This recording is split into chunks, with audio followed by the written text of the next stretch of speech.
Hello hi నాన్న. నేను మీ అన్నయ్య హిస్టరీ రఫీ సార్ని. గ్రూప్ 2 1:2లో సెలెక్ట్ అయినటువంటి మన విద్యార్థులు, మన స్టూడెంట్లకి సంబంధించి సెలెక్ట్ అయిన 2000 పైబడి ఉన్నటువంటి ఉద్యోగార్థులకు సంబంధించి ముఖ్యమైన ఒక చిన్న విన్నపం. అదేంటంటే, ఒక బాబు నాకు మెసేజ్ పంపారు. Hello Rafi sir, good evening sir. 5 సంవత్సరాల నుండి కష్టపడి చదివి రకరకాల నోటిఫికేషన్లు వచ్చినా, రకరకాల పనులున్నా వాటిని త్యాగం చేసి చాలా కష్టపడి చదివి ఈరోజు 1:2లో సెలెక్ట్ అయ్యాను సార్. మేము ప్రిపేర్ అవుతున్న సమయంలో మీలాంటి ఫ్యాకల్టీలు చేసిన మోటివేషనల్ వీడియోస్ ఎంతగానో ఉపయోగపడ్డాయి సార్. ప్రజెంట్ డాక్యుమెంట్ వెరిఫికేషన్ జరుగుతుంది సార్. 1:2లో ఉన్న వాళ్ళల్లో దాదాపు 60% ఆల్రెడీ గవర్నమెంట్ ఎంప్లాయీస్ ఉన్నారు సార్. వాళ్ళు పోస్ట్ ప్రిఫరెన్స్ ఇచ్చేటప్పుడు వాళ్ళు జాయిన్ అవ్వని పోస్టులు కూడా సెలెక్ట్ చేస్తున్నారు, తర్వాత జాయిన్ అవ్వడం లేదు. దీనివలన ఆ పోస్టు క్యారీ ఫార్వర్డ్లోకి వెళ్ళిపోతుంది సార్. 2018 నోటిఫికేషన్లో 110 పోస్టులు, 2023 నోటిఫికేషన్లో 53 పోస్టులు క్యారీ ఫార్వర్డ్ అయ్యాయి సార్. ప్లీజ్ దీనిపైన ఒక వీడియో చేయమని మిమ్మల్ని రిక్వెస్ట్ చేస్తున్నాను సార్. మీ వీడియో వలన ఒక్క క్యారీ ఫార్వర్డ్ పోస్ట్ ఆగిన ఒక జీవితం బాగుపడుతుంది సార్. మా కుటుంబాలు ఎన్నో బాధల నుండి బయటపడతాయి సార్. ప్లీజ్ మా కోసం ఒక వీడియో చేసి హెల్ప్ చేయండి సార్ అని చెప్పి ఒక బాబు నాకు రాత్రి మెసేజ్ పెట్టారు. నేను రిప్లై ఇచ్చాను తనకి, షూర్ రేపు మార్నింగ్ చేస్తాను నేను వీడియో అని చెప్పి. అంటే ఇది 1:2లో సెలెక్ట్ అయి ఉన్న గవర్నమెంట్ ఎంప్లాయీస్కి హిస్టరీ రఫీ సార్గా నా విన్నపం, జస్ట్ రిక్వెస్ట్ ఏంటంటే, మనం యాక్చువల్గా ప్రిఫరెన్స్ షీట్ ఇచ్చినప్పుడు ఇస్తారు సర్టిఫికేట్ల వెరిఫికేషన్కి మీరు వెళ్ళినప్పుడు. నిన్న కూడా 2-3 వచ్చి గజిస్టర్డ్ సంతకం పెట్టించుకెళ్ళారు. నావి చాలా సర్టిఫికేట్స్ మీద గజిస్టర్డ్ సంతకం, ముద్ర, అథెంటికేషన్ అన్నట్టు. అంటే ఇచ్చి వీళ్ళు చెప్తుంది ఏంటంటే, 1:2లో గవర్నమెంట్ ఎంప్లాయీస్ ఉన్నారు. ఆ ఆర్డర్ ఆఫ్ ప్రిఫరెన్స్లో అన్ని ఉద్యోగాలకి ప్రిఫరెన్స్లు పెట్టేస్తున్నారు. దయచేసి ఒక్కసారి 1:2లో ఉన్నటువంటి ఉద్యోగార్థులకి రిక్వెస్ట్ చేయండి సార్ అని చెప్పి చాలామంది పెట్టారు నాకు. ఈ బాబే కాదు, పెడతానే ఉన్నారు. నేను కూడా 1:2లో ఉన్నా. మీ అందరికీ కంగ్రాట్స్ చెబుతూ నేను కూడా విన్నవించుకునేది ఏంటంటే, సాధారణంగా అప్లికేషన్ పెట్టినప్పుడు ఒకసారి అడుగుతారు ప్రిఫరెన్స్, మళ్ళీ లాస్ట్లో సర్టిఫికేట్ వెరిఫికేషన్ కాడ ఒకసారి మళ్ళీ ప్రిఫరెన్స్ అడుగుతారు, షీట్ ఇస్తారు. ఆ ప్రిఫరెన్స్లో మనం ఏంటంటే కొద్దిగా ఉత్సాహం కొద్దీ, గవర్నమెంట్ జాబ్ ఉన్నప్పటికీ ఉత్సాహం కొద్దీ ఏం చేస్తామంటే అన్నీ నింపేస్తాం. అది మనకి వెళ్ళిపోద్ది అట్లా, అది అట్లా వెళ్ళిపోద్ది. నేను కూడా కోరేది ఏంటంటే, మన పిల్లల తరపున, 1:2లో ఉన్న అందరి తరపున, 1:2లో ఉన్న నిరుద్యోగుల తరపున, ఉద్యోగాలు ఉన్న మిమ్మల్ని నేను కోరేది ఏంటంటే, మీ శాలరీ స్టేటస్, మీ జాబ్ స్టేటస్ కన్నా తక్కువ శాలరీ, తక్కువ జాబ్ స్టేటస్ ఉంటే దానికి మీరు వదిలేసేయండి, ప్రిఫరెన్స్ ఇవ్వకండి. ఇది నా విన్నపమే, రిక్వెస్ట్. ప్లీజ్ నిరుద్యోగులను కొంత కరుణించండి. కొంతమంది కరుణించండి, నిరుద్యోగులను కరుణించండి. ఆ బాబు వేదంతో రాశారు చూడండి, ఒక్క ఉద్యోగం దొరికినా మా కుటుంబం కష్టాల నుంచి బయటపడతాం సార్, మేము వాళ్ళు ఉద్యోగాలు ఉన్నాయి సార్ అని.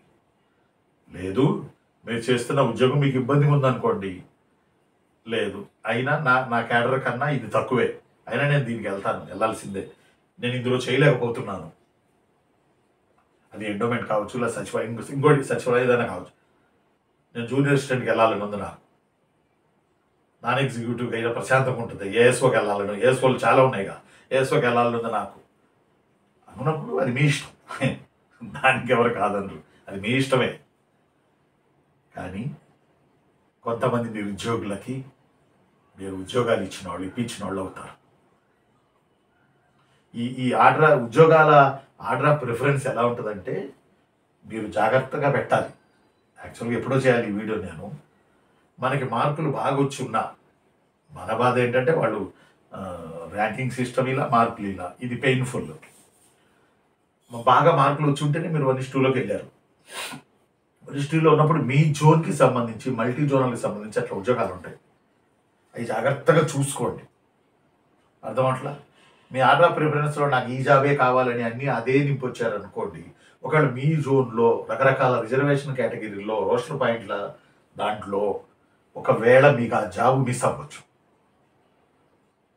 మీకు మంచి మార్కులు వచ్చి ఉండొచ్చు, ఆ జాబ్ మిస్ అయింది. అరే తర్వాత బాధపడతాం. తర్వాత ఏం బాధపడతాం?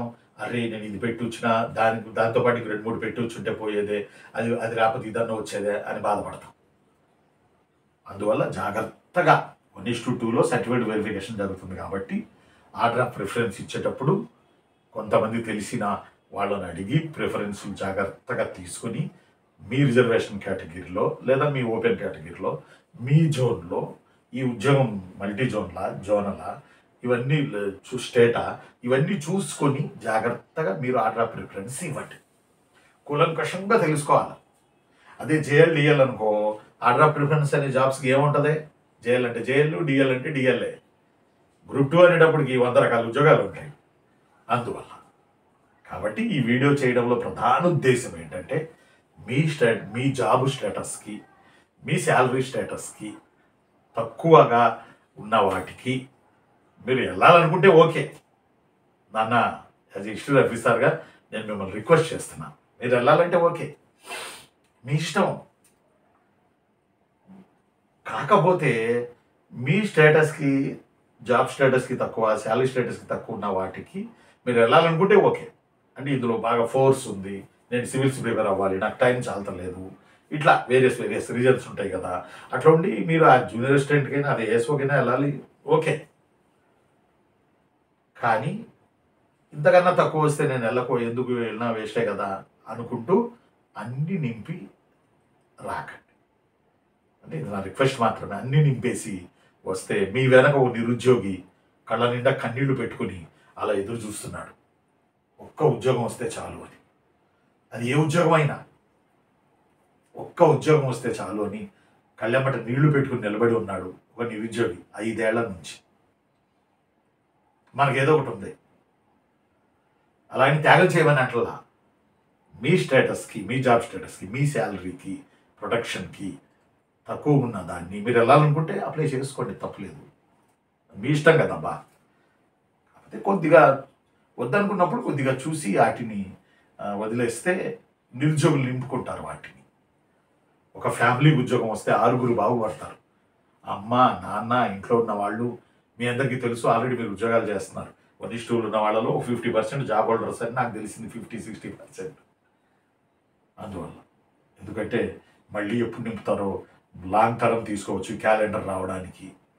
ఎందుకంటే క్యాలెండర్కి శ్రీకారం డిఎస్సి జాబులతో మొదలైందని నేను అనుకుంటున్నాను. మళ్ళీ కొంత టైం తీసుకుంటుంది. ఈలోపు పిల్లలు కూడా మళ్ళీ సబ్జెక్ట్ రిఫ్రెష్ చేసుకోవాలి, కొత్త పిల్లలు ఉంటే సబ్జెక్ట్ చదువుకోవాలి, సబ్జెక్ట్ నేర్చుకోవాలి, సబ్జెక్ట్ నేర్చుకోవాలి, ఇలా నేర్చుకోవాలి సబ్జెక్టు. అందువల్ల కాబట్టి చూడండి, పిల్లలకి నిరుద్యోగులు ఉన్నారుగా పాపం, వాళ్ళని కూడా ఒకసారి చూద్దాం, వాళ్ళని కూడా ఒక చెయ్యి ఇచ్చి మనం తీసుకెళ్దాం. ఓకేనా? Thank you. ఈ వీడియో విన్నందుకు మీ అందరికీ థ్యాంక్ యూ. కొంచెం జాబ్ హోల్డర్స్ ఒక్కసారి ఆలోచించండి. మీ అనువుగానే చేసుకోండి, కానీ ఒక్కసారి ఆలోచించండి. కాదు అన్నప్పుడు వదిలేస్తే, ఇది వద్దులే నాకు అనుకున్నప్పుడు మీ వెనుకున్న ఒక నిరుద్యోగి వచ్చేస్తాడు అక్కడికి, ఆయన ఫ్యామిలీ బాగుపడుతుంది. ఉంటాను. నేను మీ అన్నయ్య హిస్టరీ రఫీ సార్ని, ఎప్పుడు మీ వెంటే, మీ చెంతే, మీ అందరి బాగు కోసమే. నేను మీ అన్న హిస్టరీ రఫీ సార్ని. లైక్ చేయండి, సబ్స్క్రైబ్ చేయండి, షేర్ చేయండి. ఉంటాను. ఎంతమంది చూస్తే అంతమంది లైక్ చేయండి, సబ్స్క్రైబ్ చేయండి. Okay, thank you.